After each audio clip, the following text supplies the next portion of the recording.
Hi friends, welcome back to my channel. ಎಲ್ಲರೂ ಹೇಗಿದ್ದೀರಾ? ಚೆನ್ನಾಗಿದ್ದೀರಾ ಅಂತ ಭಾವಿಸ್ತಾ ಫ್ರೆಂಡ್ಸ್, ಬನ್ನಿ ಇವತ್ತು ಹುಳುಳಿಯಾದ ಖಾರವಾದ ಚಿತ್ರಾನ್ನ ಮಾಡೋದು ಹೇಗೆ ಅಂತ ತೋರಿಸ್ತೀನಿ.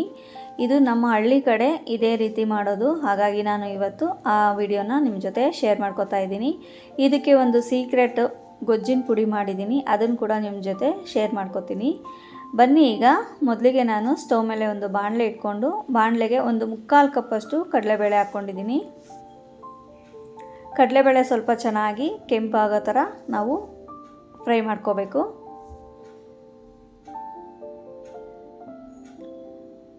ಘಮ ಕೂಡ ಬರುತ್ತೆ, ಅದು ಅಲ್ಲಿವರೆಗೂ ನಾವು ಚೆನ್ನಾಗಿ ಫ್ರೈ ಮಾಡ್ಕೋಬೇಕು. ಫ್ರೆಂಡ್ಸ್, ಹುಣಸೆಹಣ್ಣು ಬಳಸ್ಕೊಂಡು ಯಾವುದೇ ಅಡುಗೆ ಮಾಡಿದ್ರು ಅದು ರುಚಿನೇ ಬೇರೆ ಇರುತ್ತೆ.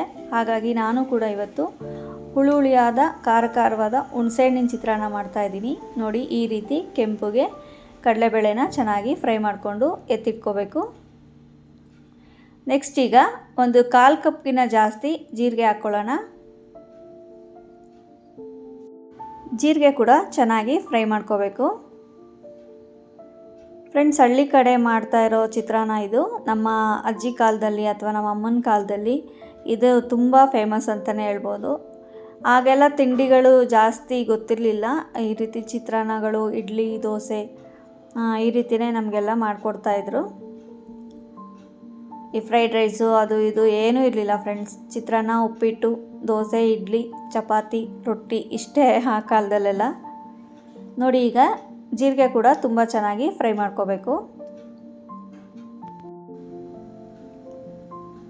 ನೆಕ್ಸ್ಟ್ ಈಗ ಜೀರಿಗೆ ಎಲ್ಲ ಚೆನ್ನಾಗಿ ಫ್ರೈ ಮಾಡ್ಕೊಂಡ್ಮೇಲೆ ನಾವು ಅದೇ ಪ್ಲೇಟಿಗೆ ಹಾಕ್ಕೊಳ್ಳೋಣ. ನೆಕ್ಸ್ಟು 1-2 ಟೀ ಸ್ಪೂನಷ್ಟು ಮೆಂತ್ಯ ಹಾಕ್ಕೊಳ್ತಾ ಇದ್ದೀನಿ. ಮೆಂತ್ಯ ಜಾಸ್ತಿ ಹಾಕ್ಕೋಬೇಡಿ, ಕಹಿ ಬಂದ್ಬಿಡುತ್ತೆ. ಹಾಗಾಗಿ ಮೆಂತ್ಯ ಕೂಡ ಚೆನ್ನಾಗಿ ಫ್ರೈ ಮಾಡ್ಕೋಬೇಕು. ಚೆನ್ನಾಗಿ ಘಮ ಬರೋವರೆಗೂ ಫ್ರೈ ಮಾಡ್ಕೋಬೇಕು. ನೋಡಿ, ಈಗ ಮೆಂತ್ಯ ಕೂಡ ಚೆನ್ನಾಗಿ ಫ್ರೈ ಆಗಿದೆ. ಈಗ ಪ್ಲೇಟಿಗೆ ಎತ್ತಿಟ್ಕೊಳ್ಳೋಣ. ಫ್ರೆಂಡ್ಸ್, ಎಲ್ಲ ಹುರಿದಿರೋ ಅಂಥ ಪದಾರ್ಥಗಳೆಲ್ಲ ಸ್ವಲ್ಪ ತಣ್ಣಗಾಗಕ್ಕೆ ಬಿಟ್ಬಿಡಬೇಕು. ತಣ್ಣಗಾದ್ಮೇಲೆ ಒಂದು ಜಾರಿಗೆ ಹಾಕ್ಕೊಂಡು ನೈಸಾಗಿ ಗ್ರೈಂಡ್ ಮಾಡ್ಕೋಬೇಕು. ನೋಡಿ, ಈಗ ನೈಸಾಗಿ ಗ್ರೈಂಡ್ ಮಾಡ್ಕೊಂಬರ್ತೀನಿ. ನೋಡಿ, ಈ ಥರ ಚೆನ್ನಾಗಿ ನೈಸಾಗಿ ಪುಡಿ ಎಲ್ಲ ಗ್ರೈಂಡ್ ಆಗಿರಬೇಕು. ನೆಕ್ಸ್ಟ್ ಈಗ ಸ್ಟವ್ ಮೇಲೆ ಬಾಣಲೆ ಇಟ್ಕೊಂಡು ನಾವು ಒಗ್ಗರಣೆಗೆ ಎಷ್ಟು ಬೇಕೋ ಅಷ್ಟು ಎಣ್ಣೆನ ಹಾಕ್ಕೊಳ್ಳೋಣ. ಒಂದು 4-5 ಟೇಬಲ್ ಸ್ಪೂನು ಹಾಕ್ಕೊಂಡಿದ್ದೀನಿ. ಎಣ್ಣೆ ಎಲ್ಲ ಸ್ವಲ್ಪ ಬಿಸಿ ಆದಮೇಲೆ ಒಂದು ಅರ್ಧ ಕಪ್ಪಷ್ಟು ಕಡಲೆಬೀಜ ಹಾಕ್ಕೊಂಡು ಫ್ರೈ ಮಾಡ್ಕೋಬೇಕು. ಕಡಲೆಬೀಜ ಫ್ರೈ ಮಾಡ್ಕೊಳ್ಳೋ ಟೈಮಲ್ಲಿ ಫ್ಲೇಮ್ನ ಮೀಡಿಯಮಲ್ಲಿ ಇಟ್ಕೊಳ್ಳಿ, ಯಾಕಂದರೆ ಹೈ ಫ್ಲೇಮಲ್ಲಿದ್ದರೆ ಬೇಗ ಸೀದೋಗ್ಬಿಡುತ್ತೆ. ಹಾಗಾಗಿ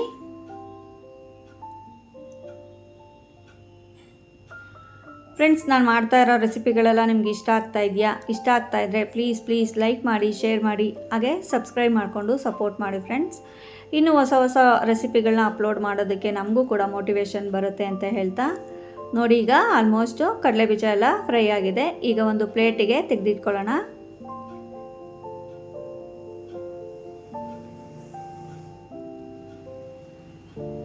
ನೆಕ್ಸ್ಟ್ ಈಗ 1 ಟೀ ಸ್ಪೂನಷ್ಟು ಸಾಸಿವೆ ಹಾಕ್ಕೋಬೇಕು.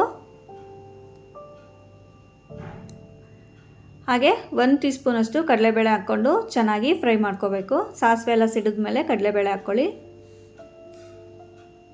ನೆಕ್ಸ್ಟು ಕರಿಬೇವಿನ ಸೊಪ್ಪು ಮತ್ತು ಹಸಿಮೆಣಸಿನ್ಕಾಯಿ ಕೂಡ ಸೇರಿಸ್ಕೊಳ್ಳೋಣ. 2 ಚೆನ್ನಾಗಿ ಫ್ರೈ ಆದಮೇಲೆ ಕಟ್ ಮಾಡಿ ಇಟ್ಕೊಂಡಿರೋ ಅಂಥ ಈರುಳ್ಳಿ ಸೇರಿಸ್ಕೋಬೇಕು. ಫ್ರೆಂಡ್ಸ್, ಈರುಳ್ಳಿ ನಾನಿಲ್ಲಿ ಮೀಡಿಯಮ್ ಸೈಜಿಂದು 2 ತೊಗೊಂಡಿದ್ದೀನಿ. ನಿಮಗೆ ಗೊಜ್ಜಿಂದು ಕ್ವಾಂಟಿಟಿ ಎಷ್ಟು ಬೇಕೋ ಅಷ್ಟನ್ನು ನೋಡಿಕೊಂಡು ನೀವು ಹೆಚ್ಚು ಕಮ್ಮಿ ಮಾಡ್ಕೋಬೋದು.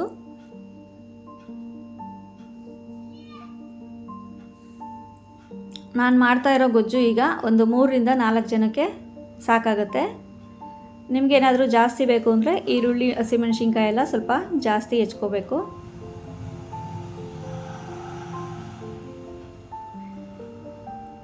ಈಗ ನೆಕ್ಸ್ಟು ನಾವು ಈರುಳ್ಳಿ ಎಲ್ಲ ಸ್ವಲ್ಪ ಫ್ರೈ ಆದಮೇಲೆ ಈಗ ಒಂದು ಅರ್ಧ ಟೀ ಸ್ಪೂನಷ್ಟು ಅರಿಶಿನದ ಪುಡಿ ಹಾಕ್ಕೊಳ್ತಾ ಇದ್ದೀನಿ.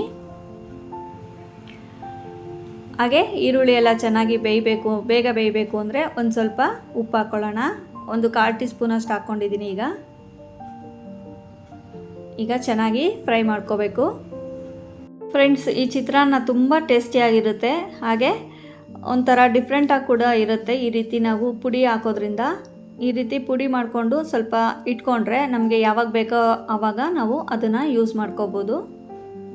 ತುಂಬ ಟೇಸ್ಟಿಯಾಗಿರುತ್ತೆ. ಈ ಪುಡಿನೇ ಎಳ್ಳಿಕಾಯಿ ಗೊಜ್ಜು ಅಥವಾ ನಿಂಬೆಹಣ್ಣು ಗೊಜ್ಜು ಅದನ್ನು ಕೂಡ ಮಾಡಿದಾಗ ಈ ಪುಡಿ ಸೇರಿಸ್ಕೋಬೋದು. ಒಂದು ಎಕ್ಸ್ಟ್ರಾ ಟೇಸ್ಟ್ ಬರುತ್ತೆ ಅಂತಲೇ ಹೇಳ್ಬೋದು. ಓಕೆ, ಈಗ ಈರುಳ್ಳಿ ಎಲ್ಲ ಸ್ವಲ್ಪ ಚೆನ್ನಾಗಿ ಫ್ರೈ ಆಗಿದೆ. ಈಗ ಚೆನ್ನಾಗಿ ಕಿವುಚಿ ರಸ ತೆಕ್ಕೊಂಡಿರೋ ಅಂಥ ಹುಣಸೆಹಣ್ಣಿನ ರಸ ಹಾಕ್ಕೊಂಡಿದ್ದೀನಿ. ಹಾಗೆ ಹುಣಸೆಹಣ್ಣಿನ ರಸ ಹಾಕ್ಕೊಂಡ್ಮೇಲೆ ಚೆನ್ನಾಗಿ ಸ್ವಲ್ಪ ಮಿಕ್ಸ್ ಮಾಡ್ಕೊಳ್ಳಿ. ನೆಕ್ಸ್ಟ್ ಈಗ ನಾವು ಗ್ರೈಂಡ್ ಮಾಡಿಟ್ಕೊಂಡಿರೋ ಅಂಥ ಗೊಜ್ಜಿನ ಪುಡಿ ಕೂಡ ಈ ಟೈಮಲ್ಲಿ ಸೇರಿಸ್ಕೋಬೇಕು. ನಾನು 2 ಟೀ ಸ್ಪೂನ್ ಹಾಕ್ಕೊಂಡಿದ್ದೀನಿ. ನಿಮಗೆ ಸ್ವಲ್ಪ ಗೊಜ್ಜು ಕ್ವಾಂಟಿಟಿ ಜಾಸ್ತಿ ಬೇಕು ಅಂದರೆ ಒಂದು 3ರಿಂದ 4 ಟೀ ಸ್ಪೂನ್ ಹಾಕ್ಕೋಬೋದು. ಹಾಗೆ 1 ಟೀ ಸ್ಪೂನಷ್ಟು ಅಚ್ಕಾರದ ಪುಡಿ ಸೇರಿಸ್ಕೊಂಡಿದ್ದೀನಿ. ಯಾಕಂದರೆ ಹುಣಸೆಹಣ್ಣು ಹಾಕೋದ್ರಿಂದ ಸ್ವಲ್ಪ ಖಾರವಾಗಿದ್ದರೆ ಚೆನ್ನಾಗಿರುತ್ತೆ. ನಿಮಗೆ ಏನಾದರೂ ಖಾರ ಬೇಡ ಅನಿಸಿದ್ರೆ ನೀವು ಸ್ವಲ್ಪ ಒಂದು ಅರ್ಧ ಟೀ ಸ್ಪೂನಷ್ಟು ಹಾಕ್ಕೋಬೋದು. ಹಾಗೆ ಈಗ ರುಚಿಗೆ ತಕ್ಕಷ್ಟು ಉಪ್ಪು ಮತ್ತು ತೆಂಗಿನಕಾಯಿ ತುರಿ ಕೂಡ ಸೇರಿಸ್ಕೊತಾ ಇದ್ದೀನಿ. ನೀವು ಚೆಕ್ ಮಾಡಿಕೊಂಡು ನಿಮಗೆ ರುಚಿಗೆ ತಕ್ಕಂಗೆ ಉಪ್ಪು ಖಾರ ಸೇರಿಸ್ಕೋಬೋದು. ನೋಡಿ, ಈಗ ಎಲ್ಲ ಚೆನ್ನಾಗಿ ಮಿಕ್ಸ್ ಆದಮೇಲೆ ಒಂದು 1/4 ಲೋಟದಷ್ಟು ನೀರು ಹಾಕ್ಕೊಂಡು ಸ್ವಲ್ಪ ಚೆನ್ನಾಗಿ ಬೇಯಿಸ್ಕೋಬೇಕು.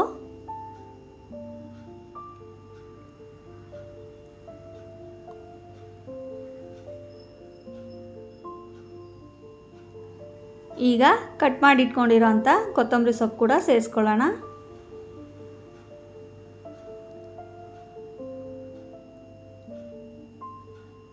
ಈಗ ಚೆನ್ನಾಗಿ ಮಿಕ್ಸ್ ಮಾಡ್ಕೋಬೇಕು.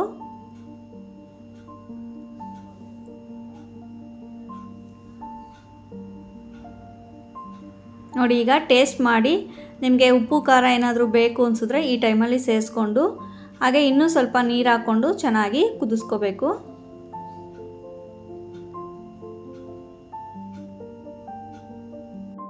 ತುಂಬ ಟೇಸ್ಟಿಯಾಗಿರುತ್ತೆ. ಹುಳಿಯಾಗಿ ಖಾರವಾಗಿ ಏನಾದರೂ ನಮಗೆ ಹುಷಾರಿಲ್ದಾಗ ಬಾಯೆಲ್ಲ ಸ್ವಲ್ಪ ಕೆಟ್ಟೋಗಿದೆ ಅಂದಾಗ ಈ ರೀತಿ ಚಿತ್ರಾನ್ನ ಮಾಡ್ಕೊಂಡು ತಿನ್ನೋದ್ರಿಂದ ತುಂಬ ಬಾಯಿ ಚೆನ್ನಾಗಾಗುತ್ತೆ. ಹಾಗೆ ಈ ಗೊಜ್ಜನ್ನು 1-2ರಿಂದ 3 ದಿನ ನಾವು ಇಟ್ಕೋಬೋದು. ಈಗ ಹುರಿದಿಟ್ಕೊಂಡಿರೋ ಅಂಥ ಕಡಲೆಬೀಜ ಕೂಡ ಸೇರಿಸ್ಕೊಂಡು ಸ್ವಲ್ಪ ಚೆನ್ನಾಗಿ ಮಿಕ್ಸ್ ಮಾಡ್ಕೋಬೇಕು. ನೋಡಿ, ಈಗ ಕಂಪ್ಲೀಟಾಗಿ ಹುಣಸೆಹಣ್ಣಿನ ಚಿತ್ರಾನ್ನ ರೆಡಿಯಾಗಿದೆ. ತುಂಬ ಟೇಸ್ಟಿಯಾಗಿರುತ್ತೆ. ನೀವು ಒಂದ್ಸರಿ ಟ್ರೈ ಮಾಡಿ ಹೇಗೆ ಬಂತು ಅಂತ ನನಗೆ ಕಮೆಂಟ್ ಮೂಲಕ ತಿಳಿಸಿ ಫ್ರೆಂಡ್ಸ್. ಈಗ ನೆಕ್ಸ್ಟು ಅನ್ನ ಮಾಡ್ಕೊಳ್ಳೋಣ. 1 ಲೋಟ ಅಕ್ಕಿಗೆ 2 ಲೋಟ ನೀರಿಟ್ಕೊಂಡು ನಾವು ಅನ್ನ ಮಾಡ್ಕೋಬೇಕು. ಯಾರಿಗಾದ್ರೂ ಗೊತ್ತಿಲ್ಲ ಅಂದರೆ ತಿಳಿಸ್ತಾ ಇದ್ದೀನಿ. ಅಕ್ಕಿ ಎಲ್ಲ ಫಸ್ಟು ವಾಶ್ ಮಾಡಿಕೊಂಡು ಆಮೇಲೆ 1 ಗ್ಲಾಸ್ ಅಕ್ಕಿಗೆ 2 ಗ್ಲಾಸಷ್ಟು ನೀರಿಟ್ಕೊಂಡು ಒಂದು 1/4 ಟೀ ಸ್ಪೂನಷ್ಟು ಉಪ್ಪು ಹಾಕ್ಕೊಂಡು ಚೆನ್ನಾಗಿ ಮಿಕ್ಸ್ ಮಾಡಿ 1-2 ವಿಷಲ್ ಬರ್ಸ್ಕೊಂಡ್ರೆ ಬಿಸಿ ಉದುರಾದ ಅನ್ನ ರೆಡಿಯಾಗುತ್ತೆ. ಕೆಲವರಿಗೆ ಅನ್ನ ಮಾಡೋಕ್ಕೂ ಬರೋದಿಲ್ಲ ಅನ್ನೋರು ಈಗ ನಾನು ಹೇಳಿರೋ ಮೆಥಡಲ್ಲಿ ಮಾಡಿದ್ರೆ ಅನ್ನ ಉದುರಾಗಿ ಚೆನ್ನಾಗಿ ಬರುತ್ತೆ. ನೋಡಿ, ಈಗ ವಿಷಲ್ ಆಗ್ತಾ ಇದೆ. ವಿಷಲ್ ಎಲ್ಲ ತಣ್ಣಗಾದ ಮೇಲೆ ನಾವು ಚಿತ್ರಾನ್ನದ ಗೊಜ್ಜಿಗೆ ಅನ್ನ ಹಾಕ್ಕೊಂಡು ಕಲಿಸ್ಕೊಳ್ಳೋದಷ್ಟೇ. ನೋಡಿ ಈಗ ಗೊಜ್ಜಿಗೆ ನಾವು ಬಿಸಿ ಅನ್ನ ಹಾಕ್ಕೊಂಡು ಚೆನ್ನಾಗಿ ಕಲಿಸ್ಕೊಳ್ಳೋಣ. ಬಿಸಿ ಚಿತ್ರಾನ್ನ ರೆಡಿಯಾಗಿದೆ. ಹುಣಸೆಹಣ್ಣಿನ ಚಿತ್ರಾನ್ನ ರೆಡಿಯಾಗಿದೆ. ಹಳ್ಳಿ ಸ್ಟೈಲಲ್ಲಿ ಹುಳಿಯಾಗಿ ಖಾರವಾಗಿ ಇರೋವಂಥ ಚಿತ್ರಾನ್ನ ಮಾಡ್ತಾಯಿದ್ದೀನಿ.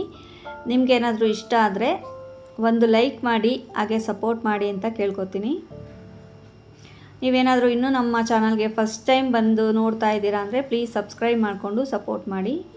ಓಕೆ ಫ್ರೆಂಡ್ಸ್, ಬಿಸಿ ಹುಣಸೆಹಣ್ಣಿನ ಚಿತ್ರಾನ್ನ ರೆಡಿಯಾಗಿದೆ. ನೋಡ್ತಾ ಇರ್ಬೋದು ಎಷ್ಟು ಯಮ್ಮಿಯಾಗಿ ಕಾಣ್ತಾ ಇದೆ ಅಂತ.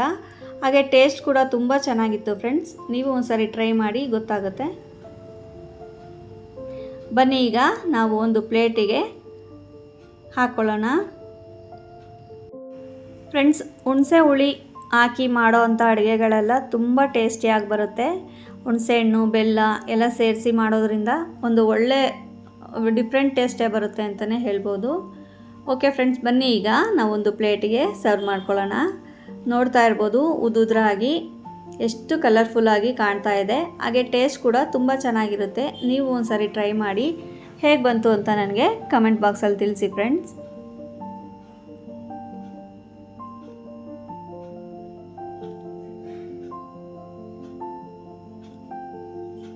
ಓಕೆ ಫ್ರೆಂಡ್ಸ್, ಬಿಸಿ ಬಿಸಿ ಹುಳಿ ಖಾರವಾಗಿ ಮಾಡಿರೋವಂಥ ಹುಣಸೆಹಣ್ಣಿನ ಚಿತ್ರಾನ್ನ ರೆಡಿಯಾಗಿದೆ. ನಿಮಗೇನಾದರೂ ಈ ರೆಸಿಪಿ ಇಷ್ಟ ಆದರೆ ಪ್ಲೀಸ್ ಲೈಕ್ ಮಾಡಿ, ಶೇರ್ ಮಾಡಿ, ಹಾಗೆ ಸಬ್ಸ್ಕ್ರೈಬ್ ಮಾಡಿಕೊಂಡು ಸಪೋರ್ಟ್ ಮಾಡಿ ಫ್ರೆಂಡ್ಸ್.